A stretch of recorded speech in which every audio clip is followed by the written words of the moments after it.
మొదటి సమూయేలు గ్రంథం 2వ అధ్యాయం. ఉదయకాలం మనం ధ్యానించుకున్నాం కదా, ఎంతవరకు? 21వ అధ్యాయం వరకు మనం 3 మాటలుగా దాన్ని ధ్యానించుకున్నాం. ఇప్పుడు 22వ వచనం.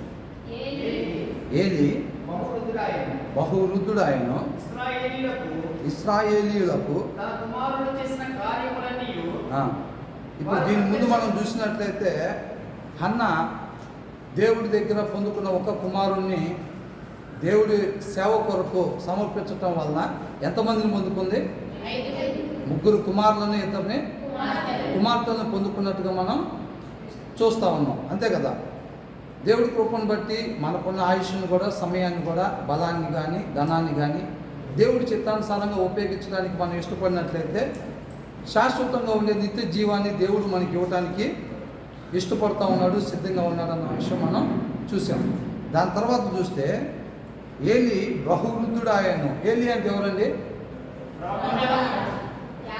అప్పుడు యాజకుడు, షీలోహులో ఉన్న యాజకుడు. ఏలి బహువృద్ధుడాయను ఇశ్రాయేలీలకు తన కుమారులు చేసిన కార్యములని. అంటే వాళ్ళు ఏం చేశారో మనం చూసాం కదండి, అవునా? వాళ్ళు నైవేద్యాన్ని, దేవుడికి జనులు అర్పించే నైవేద్యాన్ని ఏ రీతిగా బలవంతంగా తీసుకుంటా ఉన్నారో మనం చూస్తూ ఉన్నాం. జనులు దేవునికి నైవేద్యాన్ని అప్పగించడానికి అసహ్యపడేటట్టుగా వాళ్ళు చేసినట్టుగా మనం చూస్తూ ఉన్నాము. దాని తర్వాత అదేంటంట, వారు ప్రత్యక్షపు గుడారం యొక్క ద్వారము దగ్గరకు సేవ చేయుటకు వచ్చిన స్త్రీలతో శయనించుటయును మాట చెవిని పడగా. ఏంటి అంట, వాళ్ళ కుమారులు ఏం చేసేవాళ్ళంట, అక్కడికి వచ్చిన ఆడవారితో వాళ్ళు శయనించటం అనేది చేసేవాళ్ళంట. అంటే వాళ్ళు భయంకరమైన పాపాలు చేసేవాళ్ళు. వాళ్ళు యాజకులుగా ఉన్నట్టుగా మనం ముందు అధ్యాయంలో చూస్తూ ఉన్నాం, అవునా? వాళ్ళు అలా యాజకులుగా ఉన్నప్పటికీ కూడా దేవుణ్ణి ఎరుగని వారుగా ఉన్నట్టుగా, దేవుని నామానికి అవమానకరంగా వాళ్ళు ప్రవర్తిస్తున్నట్టుగా, అనేక మందిని దేవుణ్ణి తెలుసుకోకుండా వాళ్ళు అడ్డం మనం చూస్తూ ఉన్నాం అన్నమాట. తర్వాత ఏమంటున్నారు, ఆ విషయం ఏలీకి తెలిసి వాళ్ళని పిలిచి ఇట్లా మాట్లాడుతూ ఉన్నారు అనమాట. ఈ జనముల ముందర మీరు చేసిన చెడ్డ కార్యములు నాకు వినబడినవి. ఇలాంటి కార్యములు మీరెందుకు చేయుచున్నారు? ఎవరిని అడుగుతున్నారండి ఈ మాటలు? ఎవరిని అడుగుతున్నారు? ఏలీ కుమారుల్ని అడుగుతున్నారు. అంటే వాళ్ళు చేసే పనులు మొత్తం అన్నమాట ఏలీ దృష్టికి వచ్చిన తర్వాత ఆయన వాళ్ళ పిల్లల్ని పిలిచి అడుగుతూ ఉన్నారు, ఇంత భయంకరమైన పనులు మీరు చేస్తూ ఉన్నారు, జనాల్లో ఇవన్నీ కూడా నాకు తెలిసిన ఈ విషయాలు, అవన్నీ కూడా మంచిది కాదని చెప్పి చెప్తా ఉన్నాడు. నా కుమారులారా, ఈలాగు చేయవద్దు, నాకు వినబడినది మంచిది కాదు. యెహోవా జనులను మీరు అతిక్రమింప చేయుచున్నారు. అంటే దేవుడు మాట ప్రకారం, అంటే నైవేద్యాలు అవి ఇవ్వాలి కదా, అప్పుడు అలా ఇవ్వకుండా వాళ్ళు అసహ్యపడేటట్టుగా వీళ్ళు చేస్తూ ఉన్నారన్నమాట, అవునా? జనులు అతిక్రమించేటట్టుగా వీళ్ళు చేస్తూ ఉన్నారు.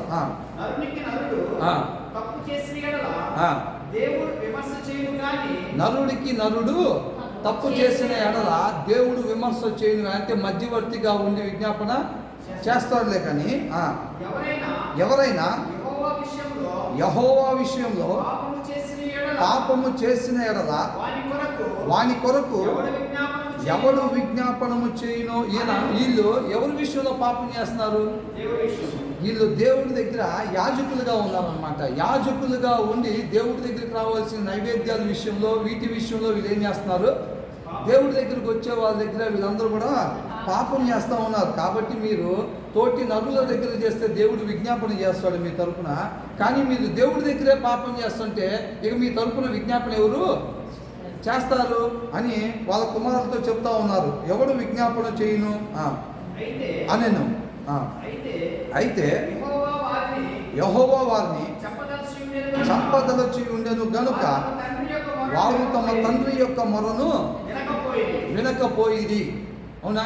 ఇంగ్లీష్లో ఏమన్నా ఉందో చూడండి ఒకసారి. ఇక్కడ ఎవరి దగ్గర ఉందా ఇంగ్లీష్ బైబిల్?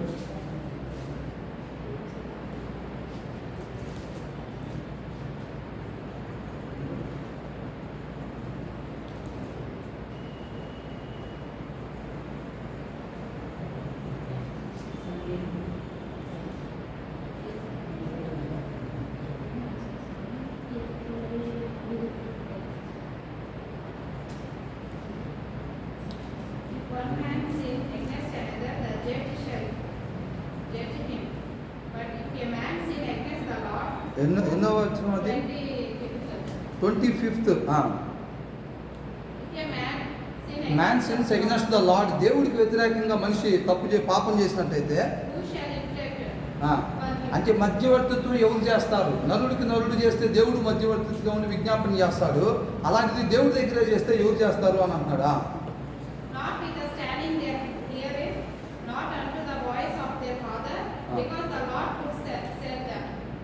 ఏమనుంది? నాట్ అదే వాళ్ళు వాళ్ళ తండ్రి చెప్పినప్పటికీ కూడా ఏమవుతారని వాళ్ళకి తండ్రి అవుతారు. అవునా? వాళ్ళ తండ్రి చెప్పినప్పటికీ కూడా వీళ్ళు విన్నారా? వినలేదా? వినలేదంట వీళ్ళు. అవునా? వీళ్ళు వినలేదంట. దానివల్ల ఏమైంది? ఇక్కడ తెలుగు ట్రాన్స్లేషన్కి వచ్చేసరికి ఎలాగిచ్చారంటే, అయితే యెహోవా వారిని చంపదలిచి ఉండేను గనుక వాళ్ళు తమ తండ్రి యొక్క మొరను వినకపోయిరి అని ఉంది. అవునా? అది ఇంగ్లీష్లో చక్కగా ఉంటుంది అన్నమాట. వాళ్ళు వినకపోవటం వలన యెహోవా వారిని చంపవలసి వచ్చింది అన్నమాట. దానికి కారణమైందనమాట. దీంట్లో ఎలా ఉందంటే యెహోవా వారిని చంపదలిచాడు కాబట్టి వాళ్ళు మాట వినలేదు, లేకపోతే మాట వినేవాళ్ళు నేను అట్లనా? అట్లా కాదు కదా. కాబట్టి ట్రాన్స్లేషన్లో కొంచెం, కాబట్టి ఇంగ్లీష్ బైబిల్లో చాలా మీనింగ్ బాగుంటుంది అనమాట.